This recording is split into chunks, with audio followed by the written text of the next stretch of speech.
Tengan todos muy buenos días. Les saludo en el nombre de Jesucristo.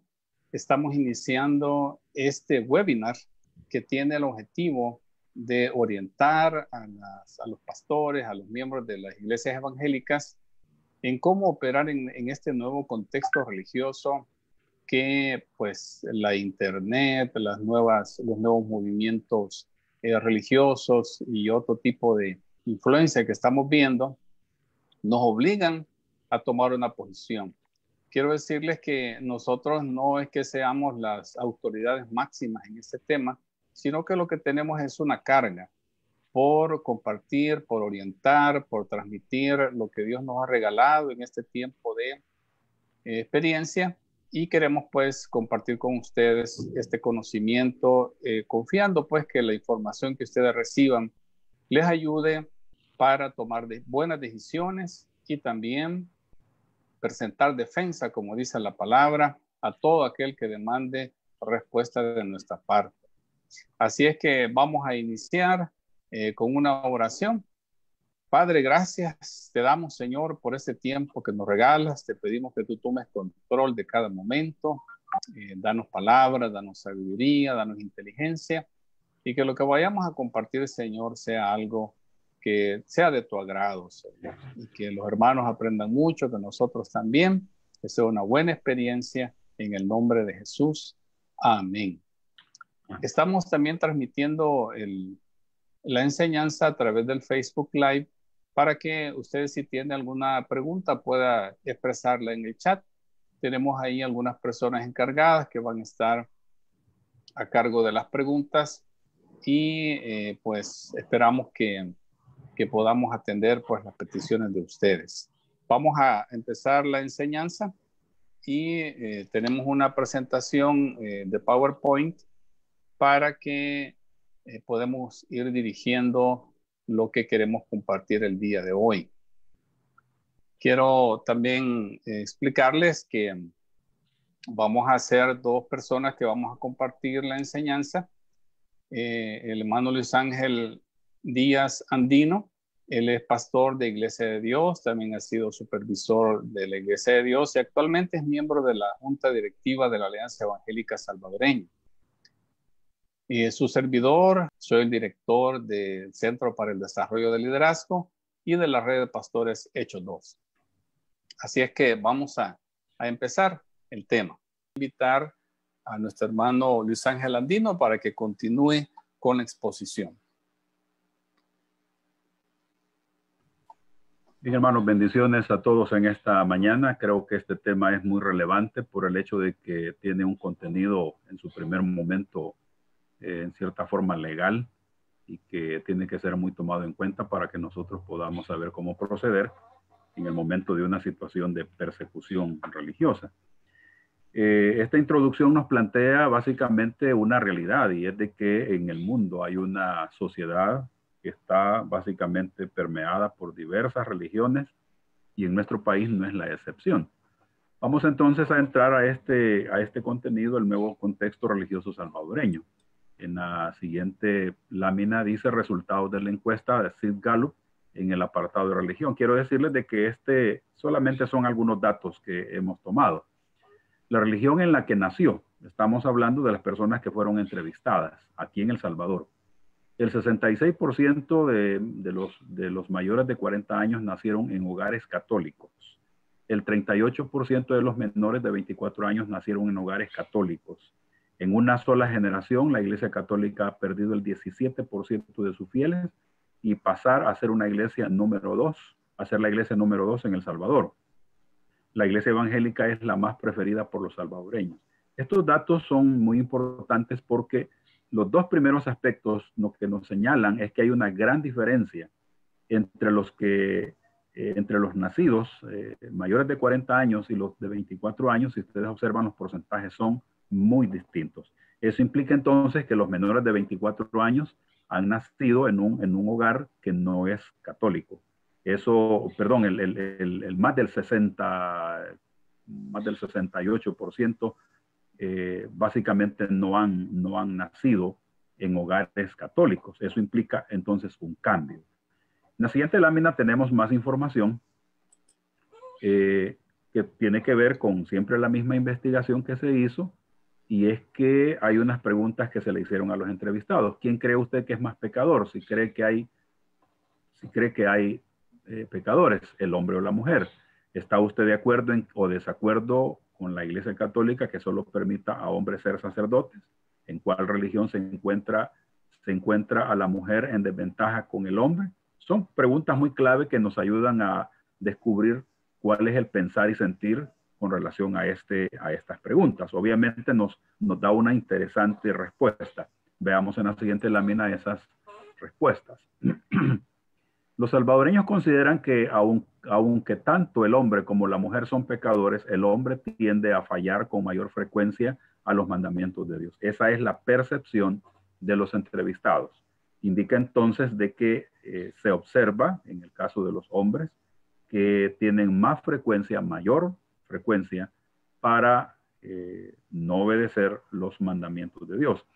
Luego en el siguiente aspecto, la gente está de acuerdo con que solo hombres sean ordenados sacerdotes, mas consideran que las mujeres se encuentran en desventaja con los hombres en diversas religiones. Acá nosotros encontramos el hecho de que hay una aceptación, según esta encuesta, hay una aceptación en el sentido de que los hombres está bien que sean ordenados sacerdotes. Sin embargo, hay un cambio a nivel sobre todo latinoamericano.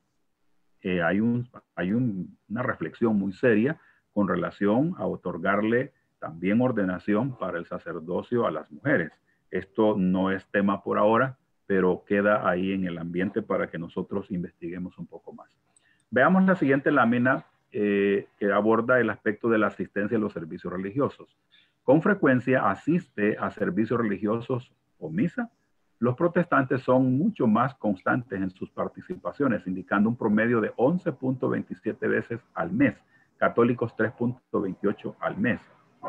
En el 56% de los casos, los protestantes dicen participar en actividades de índole religioso 5 o más veces al mes. Ustedes notan la diferencia en cuanto a lo que es la asistencia a los templos. Obviamente hay más asistencia en el caso de los evangélicos. Aquí en el país asisten más a los templos que los católicos. Hay una diferencia bastante alta, 11.27 en el caso de los evangélicos, 3.28 en el caso de los católicos. Y luego en el segundo elemento que aborda o señala que el 56% de los casos de los protestantes dicen participar en actividades de índole religiosa 5 o más veces al mes, eso implica de igual forma que hay una asistencia bastante considerable. Veamos la siguiente lámina. La Iglesia Evangélica ha fortalecido su abrazo social en los últimos años. Esta es una realidad. Vamos a mantenernos ahí. Ok, gracias. En el caso de esto del brazo social, hermanos, lamentablemente la Iglesia Evangélica, y creo que esto se percibe muy bien, hace unas 3, 4 décadas había una actitud bastante cerrada a lo que es el aspecto social de la Iglesia, y a medida han ido pasando las décadas, esto ha ido cambiando debido a que se ha formado una nueva generación de ministros y de líderes que se les ha enseñado que justamente lo que es la labor social de la Iglesia tiene que realizarse. Sin embargo, todavía estamos en un nivel que está relacionado más con la atención de emergencias y lo que es el servicio social, pero hace falta que transitar por la ruta de la acción social, es decir, de la incidencia para la transformación social y política de un país. Esto vamos a considerarlo muy seriamente y les voy a mencionar por qué razones. Vamos a la siguiente lámina. En El Salvador ya todos sabemos que el Islam se ha establecido, no es nuevo, esto ya tiene sus 15, 20 años atrás, probablemente más, y actualmente está siendo liderado por Emerson Bukele. Él es el imán de la comunidad musulmana de El Salvador y la comunidad islámica hispanoamericana. Observe usted el tipo de líder que está en el país liderando el movimiento islam aquí en El Salvador. Para que esté a nivel iberoamericano liderando este tipo de movimientos implica de que hay una fuerza de liderazgo muy importante. Nosotros no debemos de tomar a la ligera ese aspecto, porque una persona que forma parte de una religión, inclusive eso es válido también para la iglesia evangélica, y que es fuerte en cuanto al liderazgo, ya sabemos de que esa persona va a impulsar y a llevar a otro nivel la religión a la que representa. En el caso del Islam, está siendo liderado por Emerson Bukele, y obviamente es una persona con fuerte capacidad de liderazgo, y eso no debemos de pasarlo por alto. Inclusive debe de ayudarnos a nosotros para poder conocer un poco más las acciones que se están realizando. Y veamos la siguiente lámina para continuar con este aspecto. La estrategia del Islam en El Salvador es la siguiente. Campaña de ataque y pesca. Su pecera es la iglesia evangélica, porque no es la católica. Si ustedes han notado, la insistencia es básicamente hacia la iglesia evangélica. En cuanto a la católica, ustedes muy bien saben que se han dado acercamientos entre el movimiento islámico internacional y Roma. Hay acuerdos, inclusive, no sé si este año o el año pasado, el Papa visitó a uno de los grandes representantes del Islam, lo cual entonces indica que hay ciertos acuerdos que nosotros los desconocemos, pero que acá en El Salvador se ve palpablemente, muy visiblemente, el hecho de que de la Iglesia Católica básicamente no se menciona mucho, excepto algunas veces que se hace referencia a la Virgen María, pero básicamente la pecera del movimiento islámico aquí en El Salvador es la Iglesia evangélica. Eso tenemos que tomarlo muy, pero muy en cuenta. Por otra parte, no es solamente el movimiento islam que tiene a la iglesia evangélica como su pecera, sino también están los testigos de Jehová, están los mormones, etcétera. Hay cantidad de personas, o más bien dicho, de movimientos religiosos aquí en El Salvador que tienen a la iglesia evangélica como su pecera. Es decir, de ahí están sacando a sus adeptos. Ahora, el movimiento islam tiene otra estrategia, y es que acusa a la iglesia evangélica de vivir exprimiendo al pueblo de Dios. Esta es una situación que le están sacando bastante, están enfocados en eso. Tan así que ellos abiertamente están señalando que ellos no piden diezmos, no piden ofrendas. Eso entonces nos hace saber de que efectivamente el concepto de ellos es que la iglesia evangélica está exprimiendo a sus adeptos. En cambio, el Islam no lo hace. Ojo con esa estrategia. La tercera es que acusan a la iglesia evangélica de abandonar a sus ovejas en la crisis sanitaria y económica. Esto también es una estrategia que en este momento ellos le están sacando provecho. Es decir, están buscando la forma en la que se observe que la iglesia evangélica es irresponsable con sus propios adeptos. Y esto lo señalan con imágenes, con fotografías, en donde visitan a algún pastor, alguna iglesia que a lo mejor sea una iglesia independiente y que nadie tiene cobertura con ellos. Entonces hay una situación ahí de debilidad. Eso significa de que ellos están poniéndole atención para sacarle un provecho religioso a esa situación que está sucediendo en estas congregaciones independientes. Veamos en la siguiente lámina esto otro en cuanto a la estrategia del Islam. Número 4, usan la Biblia con fines propagandísticos para usarla como parte central de su propaganda. La fe sin obras es muerta. Ellos tienen ese eslogan. La fe sin obras es muerta. Ellos no creen en la inspiración divina de la Biblia, usan frases de la Biblia para justificar sus acciones. Y luego se está atacando la salvación por gracia. Dicen desmentir al apóstol Pablo, quien enseña la salvación por gracia. Los musulmanes enseñan que el cielo se gana con obras. Entonces, aquí hay una cuestión que también tiene que ver con lo doctrinal. Lo doctrinal ellos lo están atacando fuertemente. Nosotros tenemos que tomar acciones concretas con relación a todo esto que estoy señalando. Veamos entonces la siguiente información. Estrategias que debemos poner en práctica. Vean, hermanos, quiero señalar uno de los errores que cometió la religión establecida en el tiempo de la iglesia de Jerusalén. Ustedes notan en el capítulo 5 y versículo 30 y 33, dice la escritura hablando de Pedro y Juan que estaban frente al concilio. Ellos oyendo esto se enfurecían y querían matarlos. Entonces levantándose en el concilio un fariseo llamado Gamaliel, doctor de la ley, venerado por todo el pueblo, mandó a que sacasen fuera por un momento a los apóstoles. Y luego dijo, varones israelitas, mirad por vosotros lo que vais a hacer respecto a estos hombres, porque antes de estos días se levantó Teudas, diciendo que era alguien. A este se unió un número como de 400 hombres, pero él fue muerto. Y todos los que le obedecían fueron dispersos y reducidos a nada. Después de esto se levantó Judas, el Galileo, en los días del censo, y llevó en pos así mucho pueblo. Pereció también él, y todos los que le obedecían fueron dispersos. Ahora os digo, apartaos de estos hombres y dejadlos, porque si este consejo o esta obra es de los hombres, se desvanecerá. Mas si es de Dios, no podréis destruir, no seáis tal vez hallados luchando contra Dios. Esta fue la consejería, la orientación que dio Gamaliel cuando la iglesia de Jerusalén empezó a incidir espiritual, social y culturalmente en Jerusalén, y obviamente religiosamente. El caso es de que en la historia observamos de que ellos continuaron con su proceso de persecución, lo cual entonces indica que no escucharon debidamente este aspecto. Ahora, ¿por qué saco este pasaje para este caso que vamos a dialogar? Nosotros necesitamos, hermanos, ser iglesia evangélica, ser la iglesia evangélica que Dios quiere que seamos. Creo que sería un error entrar en una situación de discusión, de pleito religioso, porque no estamos realmente en esas condiciones, y aparte de ello, la historia nos ha demostrado que realmente cuando la iglesia toma un camino de confrontación, no sale muy bien.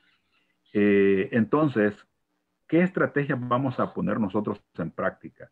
Lo primero que les he mencionado es que la iglesia tiene que ser iglesia. Simplemente eso. Nosotros, dice la Escritura, que somos la sal y la luz del mundo. Por lo tanto, entonces, así tenemos que mantenernos, y obviamente la iglesia tiene que perfeccionar su forma de ser iglesia en este país, porque lamentablemente hemos cometido muchos errores. Así que veamos las estrategias. La primera: evangelismo y discipulado contemporáneo. No sé, hermano Carlos, si en este caso Sí. usted va... Muy bien. Hermano Carlos, queda con ustedes unos minutos. Muchas gracias. Qué excelente exposición. Quiero también atender una pregunta que le preguntan, hermano Luis Ángel, si cuando dice la estadística, la encuesta de Gallup, que entrevista a los protestantes, preguntan que si los protestantes incluyen a la iglesia evangélica.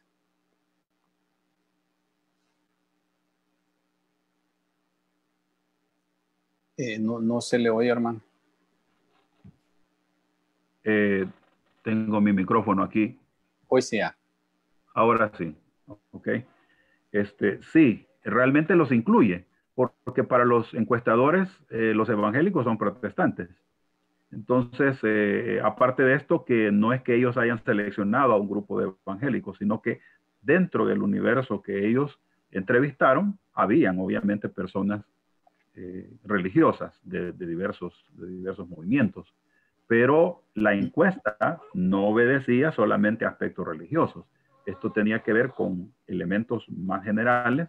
Sin embargo, ellos insertaron una sección de religión para identificar cuál era el pensar y sentir de los encuestados, ¿verdad? Obviamente, esta es una encuesta realizada a una muestra que estadísticamente ya sabemos que tiene sus pros y sus contras, pero que representa un buen porcentaje para poder luego aplicarlo a lo que es a la población en general.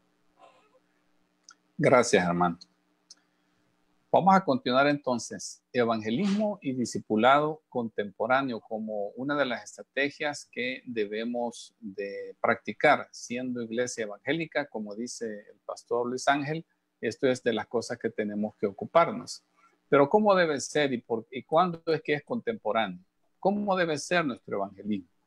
Aquí tenemos que recordar que el apóstol Juan escribió que en el principio era la palabra, el verbo, y el verbo era Dios. Ahí estaba con Dios.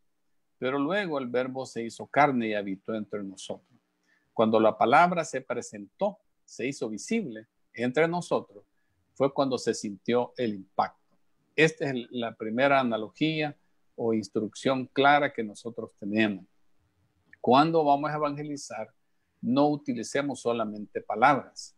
Tiene que haber imágenes, tiene que haber algo que la gente vea, que perciba, que sienta, ¿verdad? Cómo Dios mismo se humanó para que la humanidad le comprendiera y se presentara como el Dios Padre amoroso. Jesucristo mismo dijo, el que me ha visto a mí ha visto al Padre. Él era la presentación del Padre. Dios no estaba satisfecho con el hecho de su existencia. Quería ser presentado para que su creación lo entendiera. Dios usó muchos detalles para hacerse conocer en este mundo. Nosotros deberíamos hacer lo mismo.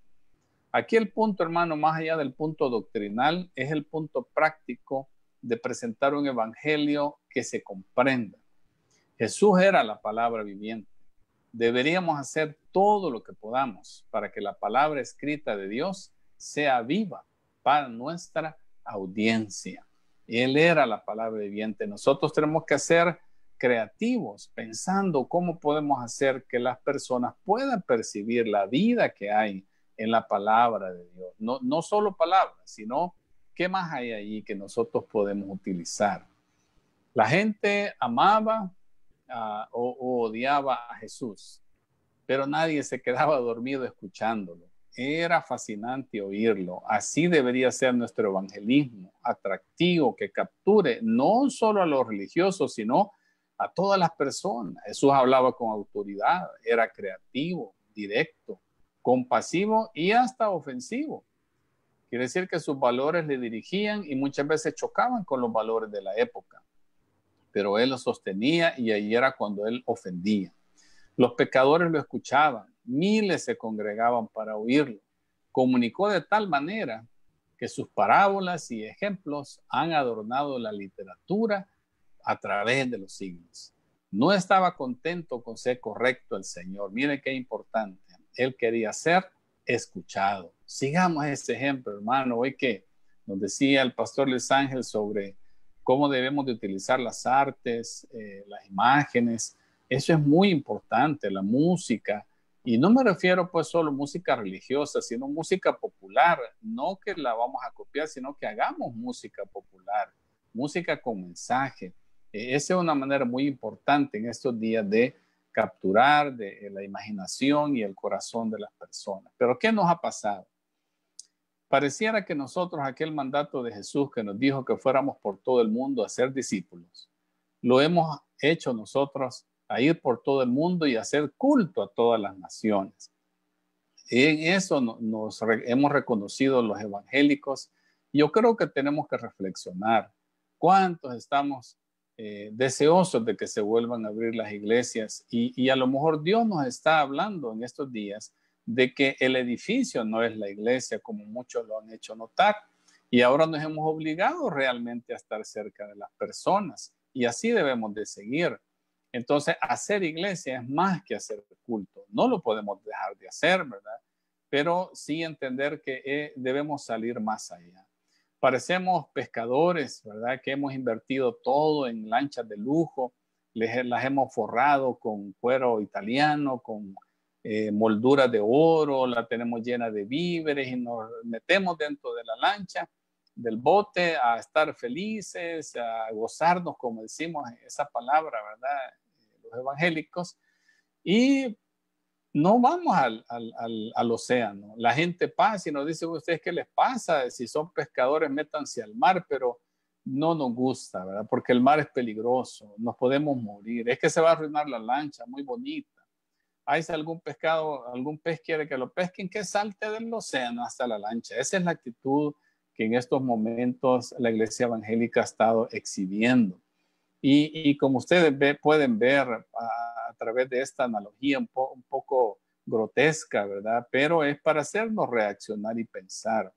Por eso es que sufrimos de un constante reciclaje de miembros, porque como no estamos pescando en el océano, nos dedicamos a sacar a saquear de las otras lanchas que ya pescaron, a quitarles sus pescaditos, ¿verdad? Eso es lo que le llamamos reciclaje de miembros.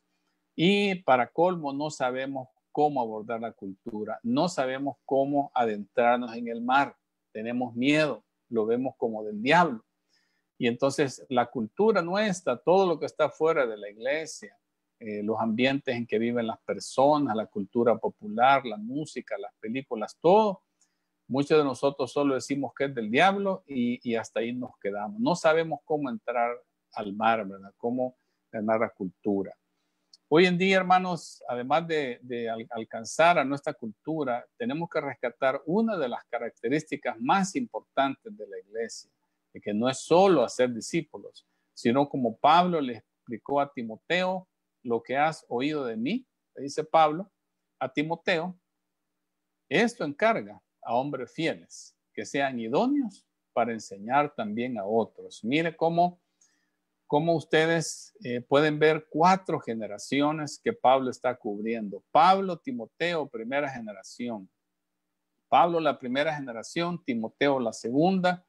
Timoteo tiene que buscar a hombres fieles, ya es la tercera generación, discipular a hombres fieles, y estos hombres fieles discipular a otros. 4 generaciones. Pablo está velando porque hayan 4 generaciones de discípulos. Esto es lo que nos ha faltado a nosotros, esta visión, hermano.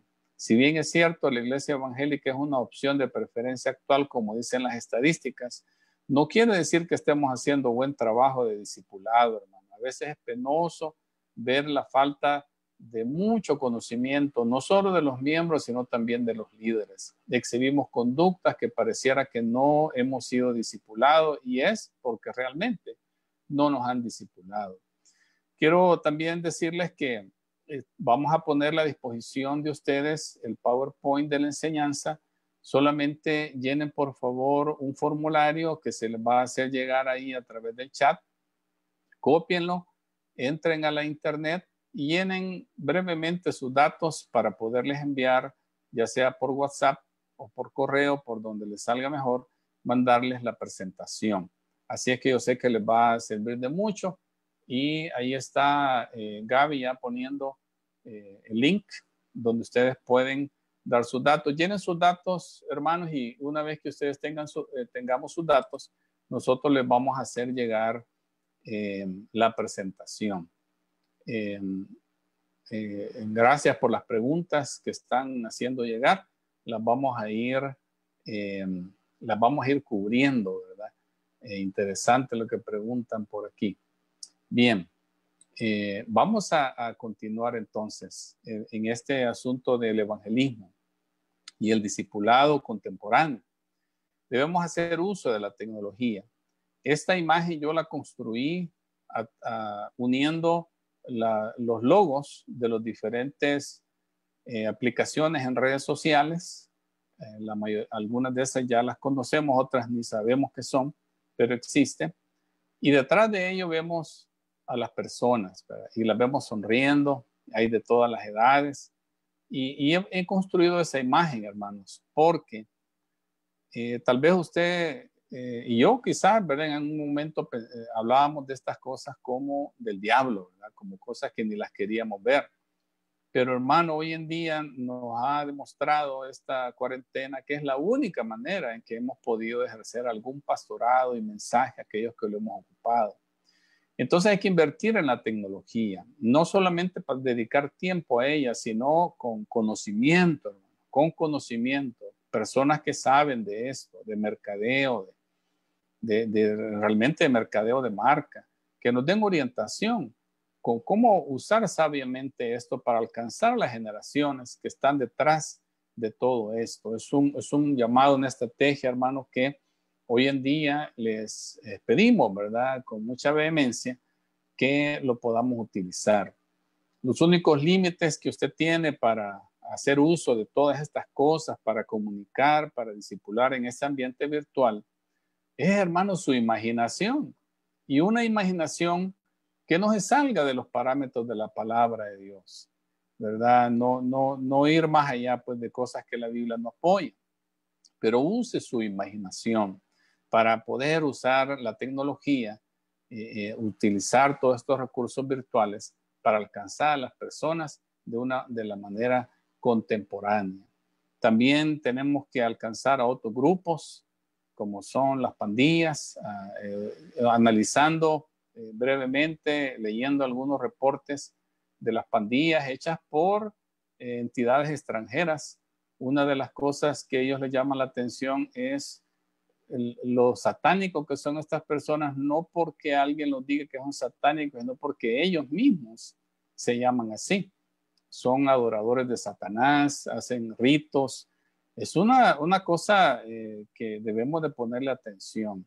Creo que el alcance a las pandillas hoy en día, hermanos, va a ser casi así como los misioneros cuando iban allá a África. Muchos de ellos, muchos murieron alcanzando a los caníbales y a todas esas personas. Fueron a exponer su vida, pero en esa sinceridad alcanzaron naciones. Entonces, oremos, hermanos, para que el Señor nos dé la sabiduría de alcanzar las pandillas, porque ellos están atrayendo a una niñez hacia las pandillas y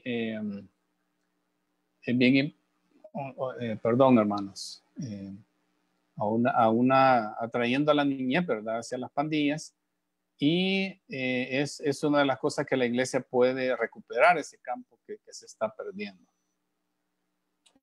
Otro grupo, hermanos, son los millennials, que son los que tienen entre 26 y 40 años, son los jóvenes, ¿verdad?, en edad productiva. Notamos que son muchachos muy peculiares, muchos de ellos no se quieren casar, no salen de su casa, ya tienen empleo y todo, pero ahí están, ¿verdad? Y no es nada malo porque en nuestra cultura es honor que los hijos salgan casados de la casa, ¿verdad? Entonces está bien, pero también como que refleja alguna cosa que se necesita proveer una figura paternal, estructura, seguridad a los jóvenes que tienen esta edad. También son un gran potencial para el reino de Dios y que en este momento están enfocando sus energías a viajar, aventuras y cosas así, pero no, aunque sean cristianos, no les sale en su corazón el servir en el reino. Entonces es una generación que tenemos que alcanzar. Y por supuesto los niños, lo que le llaman la generación Z, entre los 5 años para arriba, ¿verdad? Es la nueva generación que va surgiendo y que es muy diferente. Una generación completamente electrónica, digital, y que en ellos tenemos nosotros que invertir y alcanzarlos de esa manera. Hoy estamos aprendiendo a hacerlo de esa forma. Entonces, esta es otra estrategia, hermanos, que tenemos que trabajar. Debido a la brevedad de la capacitación, no podemos entrar, ¿verdad?, en mayores detalles. Solo para ponerlos en perspectiva, hermanos, de cómo están la población, he construido este gráfico en base a la información que hay más reciente de cómo están los estratos de edades aquí en el país. Niños que serían de 14 años hasta 0, es un 25% de la población. Luego están adolescentes hasta los jóvenes, ¿verdad?, que según las Naciones Unidas, a los 24 años ya dejan de ser jóvenes. Hay un 20%. Y luego está toda la franja de adultos en edad productiva, hasta los 54 años, que son el 40%. Y luego van pues ya las edades que de 55 hasta pues mayores de 64 años. Como ustedes pueden ver, quitando pues, es decir, las dos franjas amarillas de los extremos son cosas que la iglesia no ha estado realmente alcanzando. Bien importante que los alcancemos porque son seres humanos, ¿verdad? Pero lo importante es que ejerzamos la compasión y el cuidado de estos grupos. Ese era mi propósito al ponerles estas franjas y despertarles a ustedes cómo tenemos casi la mitad de la población todavía, ¿verdad?, que es una población niño joven. Quiero decirles que El Salvador en Centroamérica ya entró a ser uno de los países con la más baja tasa de natalidad en la región. Es decir, que ya estamos por debajo de lo que los demógrafos dicen que es necesario para que un grupo étnico siga multiplicándose, que es 2 nacimientos por mujer que puede tener hijos, ¿verdad? Entonces nosotros estamos por debajo de eso. Nosotros en Costa Rica son los que menos niños estamos teniendo. Y como ustedes pueden ver, ya a estas alturas ya se puede ver en el franja medio que supera lo de abajo, y en una población como era antes, ¿verdad? Era mucha población niño prejoven, y así es bien importante porque la franja de 25 a 54 años es la que va a sostener a los ancianos de arriba. Eso está bien, pero para abajo ustedes ven que nos quedamos fuera, ¿verdad?, sin apoyo. ¿Y cómo es que los vamos a sostener? A través de nuestro trabajo e impuestos, ¿verdad? Se les paga después a los ancianos su cuidado médico. Entonces, es una de las cosas interesantes que hay que ver cómo está en nuestro país la situación. Voy a dejar aquí a mi hermano Luis Ángel para que nos lea las últimas propuestas y pasemos a las preguntas y respuestas. Bien, hermano. Gracias, hermano Carlos, de esa información muy importantísima. En cuanto a esto de las otras propuestas, voy a ir relacionando algunos argumentos adicionales.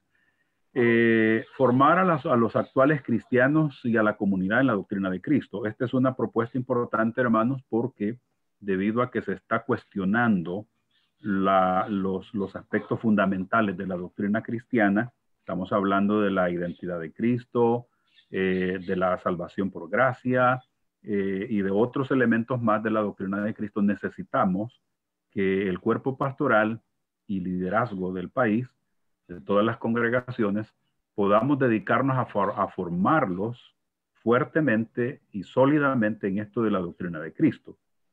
Luego, la otra propuesta es hacer uso de las artes como medios de expresión de esta generación visual. Las estadísticas que el hermano Carlos ha compartido con nosotros nos dan una revelación muy importante, y es de que los niños y los jóvenes de hasta los 24 años forman el 45% de la población. Nosotros tenemos que saber de qué forma vamos a atender a esta generación. El 45% de la población es una cantidad enorme, y resulta de que esta generación, el 45% de la población salvadoreña entran en ese tipo de generación que es bien visual. Es decir, ellos necesitan ver y se impresionan con lo que ven. Entonces, para captar su atención y para lograr introducir en sus mentes y corazones un contenido adecuado, necesitamos nosotros hacer uso de las artes. Lamentablemente, dentro de la iglesia evangélica hay diversas corrientes en cuanto a lo que es el concepto de la santidad, y para algunos inclusive señalan como las artes como una cuestión pecaminosa, pero realmente no lo es, porque el arte fue creado por Dios. Entonces es una expresión del ser humano. Todo lo que el ser humano hace es arte, y eso viene a generar toda una cultura. Así que las artes, obviamente, dentro de los cánones bíblicos, dentro de la reglamentación correcta de la palabra del Señor, debemos de hacer uso de ellos para lograr captar la atención de esta generación. Luego, en la otra propuesta es desarrollar todos los deportes para bueno, ahí se repitió las palabras, para desarrollar potencial físico y disciplina cristiana del líder de la nueva generación. Vean, hermanos, esto es muy importante. Nosotros tenemos que desarrollar el potencial físico y emocional y psicológico de los jóvenes. Y esto solamente puede lograrse de manera integral a través del deporte. Algunas, lamentablemente, hay iglesias que para ellos el deporte es pecado, porque se basan en el pasaje de Pablo, ¿verdad? Que le dice a Timoteo que el ejercicio para poco es provechoso, pero no dice que es pecado, simplemente dice que es para poco provechoso, por el hecho de que él lo vincula con lo que vamos a recibir como parte de la vida eterna. Obviamente no es igual, pero la iglesia debe de desarrollar los deportes como una forma para influenciar en el desarrollo físico y la disciplina que necesitan nuestros jóvenes, y obviamente estamos de esa manera también cooperando para la formación de ellos como líderes. La otra propuesta es organizar y direccionar a la iglesia evangélica a los propósitos bíblicos de ser iglesia. Esto, hermanos, lo necesitamos porque, como dije al principio, no vamos a entrar en una pelea religiosa, no vamos a estarnos peleando con los musulmanes, con los testigos de Jehová, no vamos a pelearnos con ninguna otra secta, sino que a lo que vamos a dedicarnos es a construir ese concepto y estilo de vida de iglesia. Los pastores tenemos que ser una influencia en esto, por lo que nuestra vida cristiana tiene que ser ejemplarizante, una vida cristiana que de verdad responda a las exigencias del evangelio, lo cual para nosotros es un enorme reto. Entonces hay que tomar en cuenta esto, porque si no, entonces vamos a convertirnos nada más en una institución religiosa, y no es ese el propósito. Tenemos que dedicarnos a ser iglesia. La otra propuesta es desarrollar el ministerio social integral de la iglesia, pastoreo social del pueblo. hermanos, estos conceptos son de alguna forma no nuevos, pero sí desconocidos por un amplio sector de la iglesia evangélica. A nuestro continente latinoamericano vino un evangelio mutilado del área social. Lamentablemente, en el siglo XIX se dio una guerra entre el modernismo y entre lo que es el fundamentalismo, la iglesia evangélica de esa época, y se establecieron muchas corrientes, entre ellas lo que es el fundamentalismo. Y dentro de grupos misioneros que vinieron a América Latina, ya venían con un concepto básicamente mutilado de lo que es el Evangelio. Pero realmente en la Reforma y en los siguientes siglos después de la Reforma, en el Evangelio estaba el componente social. Y estamos hablando del componente social político. Así que esta es una propuesta, obviamente se requerirá más tiempo para seguir analizando eso, pero es necesario. ¿Por qué razón? Porque el movimiento musulmán integra lo social y lo político y lo religioso. Ellos no tienen ningún problema en meterse en política. Ya ustedes lo pueden observar actualmente que inclusive líderes religiosos musulmanes están involucrados en la vida político-social de nuestro país. Entonces nosotros tenemos que entrar en un proceso de aprendizaje para poder participar de manera correcta en esa área. La otra propuesta es impulsar impulso renovado de las misiones transculturales. No debemos parar. Esta es una tarea importante. La mayoría del cuerpo pastoral de nuestro país todavía están centrados en ellos mismos. No ven el hecho de que hay necesidad de enviar a misioneros a otras partes porque dicen, yo los necesito aquí hacer todo, pero realmente la misión también incluye lo transcultural. Entonces, estas serían las propuestas y no sé si creo que hay otra lámina más, hermano. Sí. Ok, este sería como el resumen. El contexto religioso salvadoreño ha cambiado, por lo que la iglesia evangélica debe diseñar el enfoque y estrategias adecuadas a esos cambios para continuar con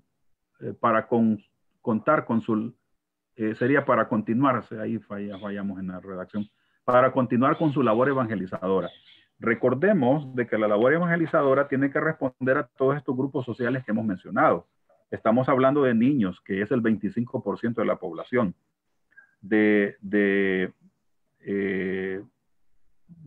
Vamos a ver, hasta 24 años, hasta 24 años ese es el 20%. Entre ambos grupos, niños y jóvenes, forman el 40%. Luego de 25 a 54, el 40% también. De 55 a 64, el 7%. Y de ancianos, al 8%. Para cada uno de estos grupos, de estos segmentos de la población, nosotros tenemos que establecer las estrategias adecuadas para transmitirles el evangelio a cada uno de ellos.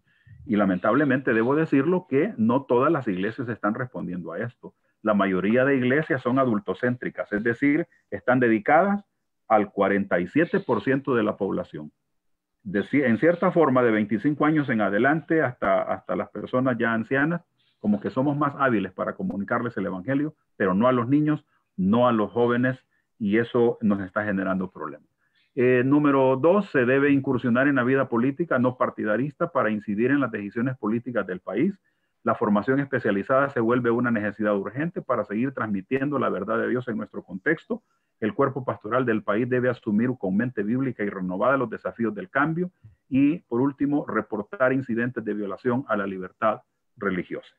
Muy bien, hermanos, hemos concluido de manera rápida y obviamente es como un esbozo pues al tema. Hay tanto que hablar al respecto, pero nuestro hermano Carlos queda ahí con ustedes para continuar con la siguiente parte. Muchas gracias, hermano Luis. Vamos a dejar de compartir la pantalla para dedicarnos a contestar las preguntas. Tenemos preguntas desde el Facebook Live y tenemos preguntas de los pastores de Red Hechos 2 que ingresaron a la reunión de Zoom. Había una que por ahí vi yo del pastor Juan Manuel Martínez, que nos hablaba de que ahora que la iglesia evangélica, pues estadísticamente es una mayoría, ¿cómo deberíamos de tratar a las minorías, verdad? Nosotros, lo cual es una pregunta que a mí me gustaría responder, porque es cierto, ¿verdad? Ya ha tenido, como ustedes recordarán, el cristianismo ya ha tenido la oportunidad de ser fuerza política y a ese momento se le conoce como el oscurantismo, ¿verdad? Los 1000 años donde se detuvo todo, porque el cristianismo de aquel tiempo, que no es el que ahora tenemos, ¿verdad? Se posesionó y se embriagó de poder. Entonces, no, eso es exactamente lo que se quiere evitar cuando las personas hablan de separación de iglesia y Estado. Es decir, que ni el Estado debe de ejercer ningún gobierno sobre la iglesia, como sucedió en aquel tiempo que el emperador Constantino ejerció bastante influencia en la iglesia cristiana de aquel tiempo, ni la iglesia debe tener influencia sobre el Estado. Entonces, comento esto pues para decirles, hermanos, que ahora que uno es mayoría, no debe de salir con que ahora uno trata de menos a otras religiones, porque precisamente todas las personas tienen derecho a buscar su propia opción, ¿verdad? Religiosa. En ese sentido, quería contestarle al hermano Juan Manuel. Creo que también tenía otra por ahí, pero no la encuentro. Tal vez la vuelva a escribir. Ahora, también Kelvin Sayed dice, bendiciones, ¿qué tan cierto es que en un reporte de la ONU sobre libertad religiosa apunta que el cristianismo es una enemiga de los derechos humanos? No estoy seguro si es un reporte sobre libertad religiosa, pero sí salió ese reporte o ese comentario en las Naciones Unidas, porque deben de recordar lo siguiente, hermano. La ONU y todas las organizaciones similares por décadas han sido penetradas por el humanismo secular y por las organizaciones LGTB. Entonces ellos tienen una agenda fuerte y a través de esa agenda es que nos han metido a nosotros leyes que se llaman leyes de género. Ustedes sientan al sitio web de la Asamblea Legislativa, van a ver claramente hay un tab completo que dice leyes de género, donde ellos han logrado pues que se meta esa ideología. Claro, no todo es malo, ellos son campeones en disfrazar las palabras, ¿verdad? Todas las palabras bonitas que ustedes vean quiere decir todo lo contrario. Entonces, la ONU en sí, hermanos, en su manera, podemos decir, no es muy tolerante de los cristianos, ni la OEA, todos esos organismos no nos ven bien porque abogamos por la vida, por la familia, por el no nacido, es decir, que nazca pues los niños, que no los aborten. Todos esos temas son temas enemigos, ¿verdad? Y los cristianos somos prácticamente sus enemigos. Y les digo pues con experiencia, el año pasado fuimos a la Asamblea General de la OEA en Medellín, Colombia, y nos juntamos un buen grupo, más de 100 evangélicos representando ONGs cristianas, y logramos tener 5 delegaciones que les dieron voz ahí en la sesión previa a la asamblea, y estaban aterrorizados, estaban asustados de ver la fuerza de la iglesia evangélica. Entonces, pero sí, hermano, la ONU no nos ve bien por ahora. Gracias a Dios que la actual administración norteamericana ha logrado frenar mucho de eso. Oremos, ¿verdad?, para que sigamos adelante. Otra hermana pregunta, ¿crees recomendable que las iglesias independientes deben pertenecer a alguna misión reconocida en caso de ser atacadas o perseguidas y tener un mejor respaldo? Y otra pregunta es, ¿los pastores deben tener un diploma o título universitario para desempeñar su papel en caso de ser cuestionados como tal? Hermano Luis.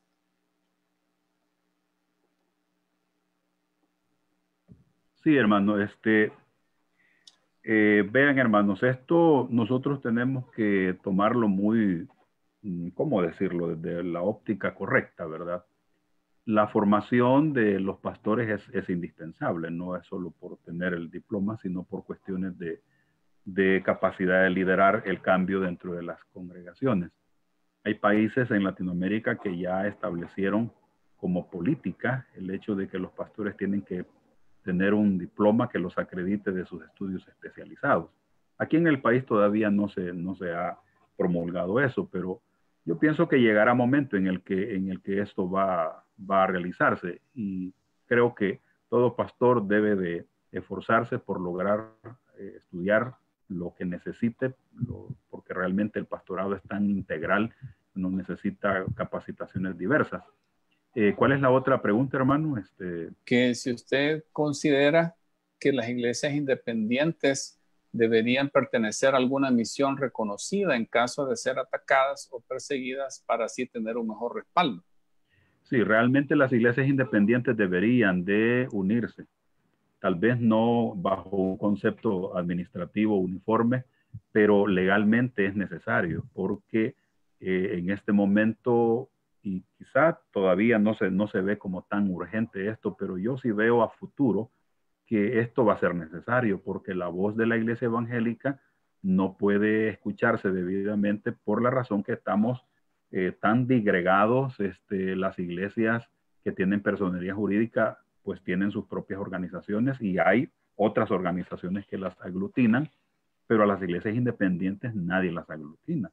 Entonces yo creo que es conveniente que hayan grupos de iglesias, ojalá que fueran bastantes, que se aglutinen bajo una personería jurídica y esto obviamente bajo un modelo eclesiástico que les permita la suficiente flexibilidad para funcionar como iglesias locales, pero que tengan una representación legal, ¿verdad? Eso es muy importante, así que yo sí lo recomiendo. Muy bien. Amílcar Jiménez pregunta, actualmente Emerson Bukele está usando la estrategia del ataque, como dijo el pastor Luis Ángel. Creo que Emerson está atacando las doctrinas, la organización, los personajes bíblicos como Pablo y la historia de la iglesia. ¿Cuál será la siguiente fase en la estrategia de Bukele? Hermano Luis. Bueno, realmente, hermano, ya vimos la lógica del funcionamiento de ellos. Lo que están haciendo es desprestigiar a todo lo que puedan, ¿verdad? De la iglesia evangélica. Tanto lo que es la Biblia, lo que es las instituciones en sí, la doctrina, todo lo están atacando.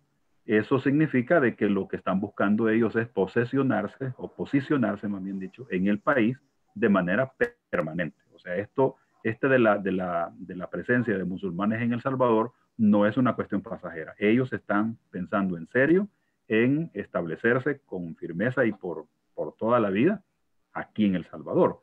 Eso implica entonces que ellos están buscando convencer a las personas, inclusive a las mismos que forman las iglesias evangélicas, con ese proceso de desvirtuar todo lo que la iglesia hace para ganar adeptos, aunque ellos lo dicen que no buscan adeptos, pero eso es lo que están buscando. Es nada más una forma manipuladora de lograr avanzar. Y acá pues es obvio, van a lograr algo porque todos los grupos religiosos o más bien las sectas de aquí del país han logrado sacar parte de evangélicos de las iglesias. Por ejemplo, los testigos de Jehová, que aquí en el país se estima que ellos tienen un poco más de 60,000 miembros, de donde han salido la gran mayoría de iglesias evangélicas. Entonces, eso nos hace saber de que hay un plan. No lo conocemos. Nosotros lo que podemos ver son las acciones de ellos. Así que yo lo que puedo decir es que definitivamente hay un plan, ¿verdad? Y sí nosotros tenemos que separar esta cuestión de lo político y social, porque lo religioso realmente es una situación bien fuerte aquí en el país, pero para no enredarnos en otras discusiones es necesario abordar esta problemática desde el punto de vista religioso, porque lo político y lo social, pues de alguna forma puede mezclarse y eso nos complica más el razonamiento, la reflexión al respecto. Gracias, hermano Luis. Quizás agregar que no nos prestemos al juego sucio, ¿verdad? Cuando una persona llega a provocarnos, recuerde lo que dice la palabra de Dios, no respondas al necio según su necedad, ¿verdad? Si una persona llega a provocarlo, usted no se deje provocar. Y eso incluye los mensajes que le ponen en su Facebook y en todos los lugares. Hay personas que a eso se dedican, ¿verdad? Entonces usted que no le dé ningún problema a eso, ¿verdad? Ahora bien, por eso también, si usted se siente amenazado, por eso le hemos dado hoy la posibilidad de que usted pueda denunciar eso. Y nosotros a través del Observatorio de Libertad Religiosa de América Latina podemos hacer un trabajo de lobby y velar por políticas públicas, y cuando se comprueban cosas se pueden hacer hasta penales porque la amenaza a muerte es un delito. Así es que vamos aquí, el hermano Pablo Peña dice, la gran mayoría reconocemos que la gran debilidad de la iglesia evangélica salvadoreña es la falta de evangelismo y por lo tanto no hay a quien discipular.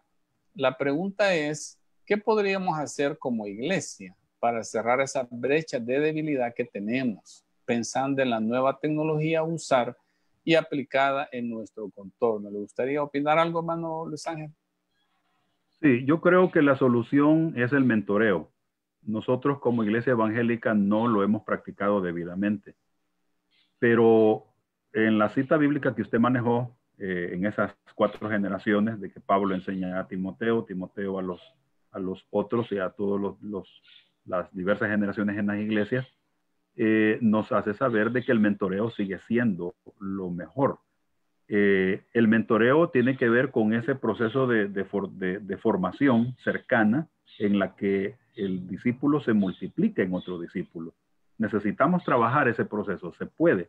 Lo que sucede es que lamentablemente en nuestro país, o más bien dicho, en las iglesias evangélicas, hay mucha gente que no tiene compromiso con la iglesia y eso por todos lados se observa, así que no quieren ningún tipo de responsabilidad. Una gran mayoría solo quiere asistir nada más al templo, pero rehuyen a una mayor responsabilidad. Entonces, ¿qué tenemos que hacer? Lo que debemos de hacer nosotros los pastores es proveer experiencias espirituales dentro de nuestras iglesias para lograr que toda esta gente tenga una experiencia cercana con Dios y asuma su propio compromiso, asuma su propio llamado. Y en esa medida vamos a lograr que las personas vayan entrando. No es un proceso breve, es un proceso largo, pero sí funciona. Entonces tenemos que, en primer lugar, apropiarnos de lo que es el concepto y el proceso de desarrollo del mentoreo y luego meter a nuestra membresía a procesos espirituales de oración, de ayuno, de predicación, de exhortación de la palabra, de oración unos por otros, hasta lograr que las personas lleguen a la comprensión de su llamado. Gracias, hermano. Y creo que también la pregunta incluía cómo usar la tecnología, a usar aplicada en nuestro entorno. Yo creo que, como decíamos en la presentación, esa imagen de los logos de las redes sociales nos da un gran mensaje. Hay que recordar que las redes sociales son bien irónico pensar que están hechas para conectar a la gente, pero es cuando más desconectados estamos, ¿verdad? Porque no nos tocamos, sino que estamos fuera de contacto físico. Entonces, ahí es donde nosotros debemos de aprovechar. ¿Qué significa que la gente lo busque? Que quieren relación, una relación genuina. Entonces, en primer lugar, tenemos nosotros que invertir, hermano, no solamente tener voluntarios. Yo estaba hace un par de semanas viendo que se estaba organizando la Cumbre Mundial de Iglesia en línea. Y cuando yo miraba a los expositores, me daba cuenta cómo las iglesias que más crecen en el mundo tienen pastores dedicados 100% a la iglesia en línea. Y uno se pone, ¿y cómo es eso que está dedicado 100%? Pero es que hay empleados y hay gente pensando, produciendo contenido, haciendo artes, videos, pensando en serio cómo alcanzar a la gente a través de las redes sociales. Por eso es que Rick Warren hace poco decía que son más de 100,000 personas las que ellos están alcanzando hoy en día, que están ellos haciendo los cultos en línea, porque están preparados para eso, para poder responder a personas que necesitan eso. A la vez, todo tiene que estar complementado con un accionar de la iglesia en la comunidad, como es, y me alegro mucho los hermanos que están publicando, que están yendo a repartir víveres. Todo esto es una cosa maravillosa, es centenares de iglesias, hermanos, pastores que arriesgando sus vidas han estado repartiendo víveres en muchos lugares. Yo los felicito. Esa acción es bien importante, porque eso es ser iglesia. El Señor dijo, cuando se lo hicieron a uno de estos mis pequeñitos, a mí me lo hicieron, ¿verdad? Es parte de ser iglesia. La tecnología, la relación, el amor, la compasión. ¿verdad? Y ya los aspectos técnicos habría que buscar ya una ayuda más al respecto. Vamos a leer este comentario que nos hace el hermano Leonel Amaya. Dice, me llamó mucho la atención lo que nos compartió el pastor Luis Ángel Andino acerca de la estrategia de ataque del Islam hacia la iglesia evangélica en cuanto a vivir exprimiendo al pueblo de Dios y el abandono a sus ovejas, la acusación. La pregunta es, ¿de dónde han sacado ellos esa información? Debemos reflexionar sobre la veracidad de esa información y que nos sirva como una autoevaluación. Necesitamos enseñar a las congregaciones a ser dadivosos, generosos y que los diezmos y ofrendas también tengan algún uso para las misiones y rendir cuenta dónde se está invirtiendo en la obra. Y en cuanto a la atención de las ovejas, solo lo vamos a lograr a través del proceso de discipulado. Así es que ese es un comentario, ¿verdad? Más que pregunta. No sé si quiera agregar algo, hermano Luis. Sí, en realidad se ha observado en varias noticias con relación a eso, como esto de las redes sociales informa mucho. De manera directa, yo he oído de este señor Bukele que él está criticando todo eso, ¿verdad? Creo yo de que nosotros como iglesia tenemos que seguir siendo iglesia. Eso sí, que el concepto y la forma en la que se está enseñando los diezmos, las ofrendas, debe de ser un concepto bastante bíblico, o más bien dicho, bíblico, y nosotros tenemos también que ser cuidadosos en las palabras que utilizamos. Obviamente, el enseñar la parte financiera de lo que es la vida del cristiano es igual como enseñar la sanidad divina, igual como enseñar la salvación, pero hay algunos pastores que se sienten como muy limitados para poder hablar de este tipo de temas y de repente los conceptos que manejan no son los convenientes. Yo creo que tenemos que formarnos adecuadamente en este concepto de las finanzas y sobre todo de la forma en la que estamos comunicando, porque ahí creo que está el problema, la forma en la que comunicamos este tipo de contenidos bíblicos. Hay que ser cuidadosos y hay que ser muy, muy sencillos, muy simples, sin complicarnos para que nos entiendan claramente. Así que de enseñarlo, hay que seguirlo enseñando. Que vamos a tener ataques al respecto, siempre los hemos tenido, de todos lados, ¿verdad? Así que por ese motivo no tenemos que detenernos. Yo señalo esto por el hecho de que es una de las estrategias que ellos están utilizando. Y obviamente tenemos que también evaluar cómo vamos a estar comunicando ese contenido del Evangelio. Gracias, amado Luis.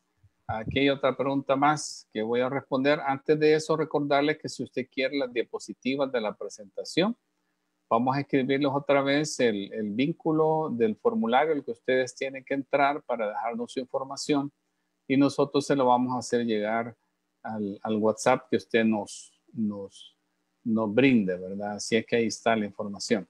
Aquí la última pregunta dice, ¿deberíamos de enseñar sobre fe y política en los institutos bíblicos? Gracias por la pregunta. Hace 2 años el Señor me llevó a mí a una experiencia prácticamente de conversión, ¿verdad? Mi vida, donde yo pasé de ser un evangélico que miraba esto de los cristianos en política como algo malo, como algo pues que no me interesaba, a la verdadera situación que es de que yo soy un ciudadano y como ciudadano tengo deberes y responsabilidades.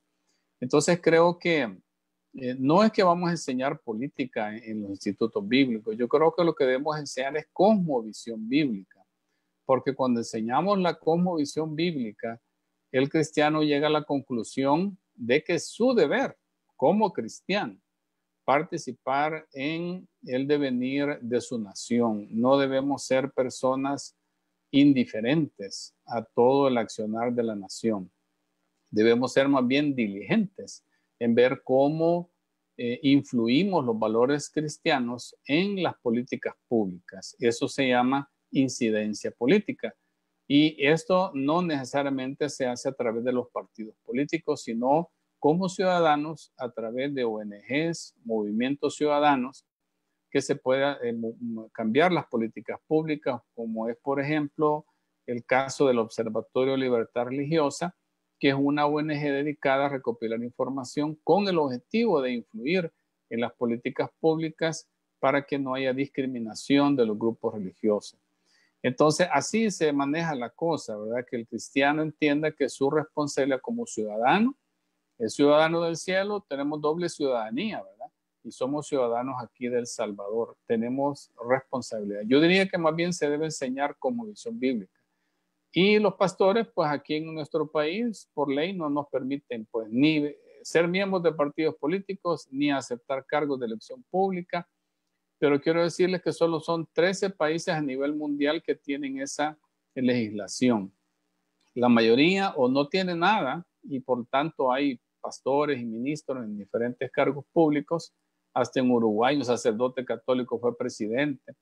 Entonces, y otros países que tienen la cláusula de en qué excepciones sí puede un ministro religioso, porque ahí van todos, ¿verdad? De toda religión, que puede optar a un cargo público. Entonces, ese, por cierto, es un diálogo social que pudiéramos levantar en el país de por qué esa discriminación, ¿verdad? Pero creo yo que por ahora los pastores deberíamos de animar a los miembros de las iglesias que con toda responsabilidad sepan que tienen un deber como ciudadanos y que busquen ser líderes. Comiencen a ser líderes en su casa, ¿verdad? Líderes en su vecindario, en las directivas comunales, en las directivas de padres de familia de las escuelas públicas, como concejales en alcaldías, luego alcaldes, diputados y así, ¿verdad?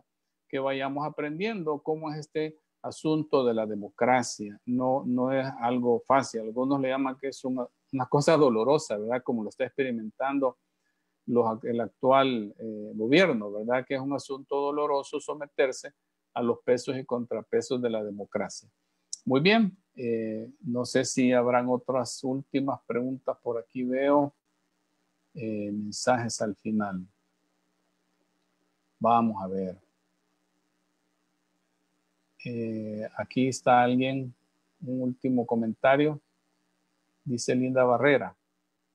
En la página de Emerson Bukele encontramos fotografías donde ellos como comunidad musulmana están brindando ayuda, bolsa de víveres idéntica a la que el gobierno regala, mofándose de los evangélicos que según él no lo están haciendo. Yo creo que ya lo abordó el hermano, quizás es solo para confirmar.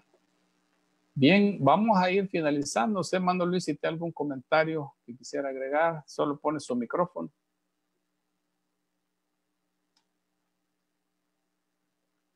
No se oye, hermano. Hoy sí. Sí, fíjese, hermanos, que por el comentario último que usted leyó de la pastora Linda Barrera, creo que nosotros tenemos que ser intencionales. Publiquemos todo lo que estamos haciendo. En las redes sociales, hagámoslo. Hay algunos hermanos o inclusive pastores que dicen, no, es que lo que hace nuestra mano derecha, que no lo sepa la izquierda. O sea, no encaja con esto, porque resulta que necesitamos nosotros dar a conocer todo lo que está haciendo la Iglesia Evangélica por el país. Y créanme que en esta pandemia y en esto último de las tormentas que se nos dieron, la Iglesia se ha movido enormemente. Nunca hemos contabilizado esto, siempre las ayudas en tiempos de crisis, pero ha sido enorme, la ayuda ha sido enorme y continúa. Entonces, para mí que tenemos que intencionalmente publicar, obviamente con palabras adecuadas, ¿verdad? Porque no vamos a jactarnos, no, en ningún momento, pero sí tenemos nosotros que informar de lo que estamos haciendo. Solamente. Excelente, hermano. Excelente. Muchas gracias. Entonces, solo me queda recordarles que si quieren las diapositivas, llenen por favor el formulario y con todo gusto se las vamos a hacer llegar. Así es que, qué bueno, todos los que participaron, tenemos una buena representación de pastores de Red Hechos 2 y pastores que conocen a hermano Luis Ángel o a este servidor. Y pues nos despedimos con una bendición. Hermano Luis Ángel, quisiera dirigir una oración para terminar, ya que yo comencé. Usted puede cerrar.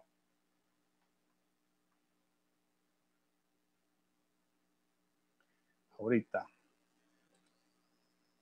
Si pudiera ahí está. orar.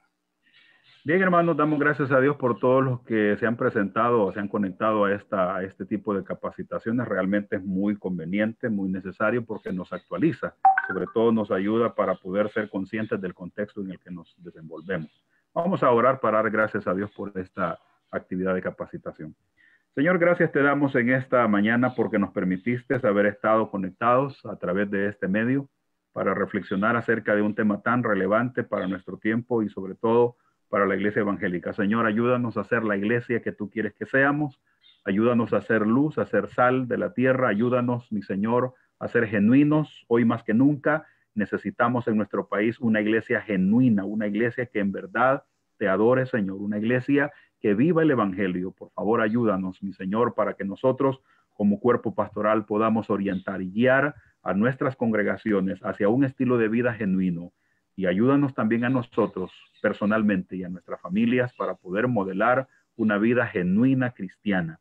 Gracias, Señor. Te pedimos que estas reflexiones nos ayuden para poder aplicar un mejor desempeño en nuestras comunidades. En el nombre de Cristo, gracias, Señor. Amén. Amén. Bueno, muchas gracias. Gracias, hermano Carlos. Dios les Gracias, bendiga hermano Carlos, a por haber todos. tratado este tema. Gracias a usted por haber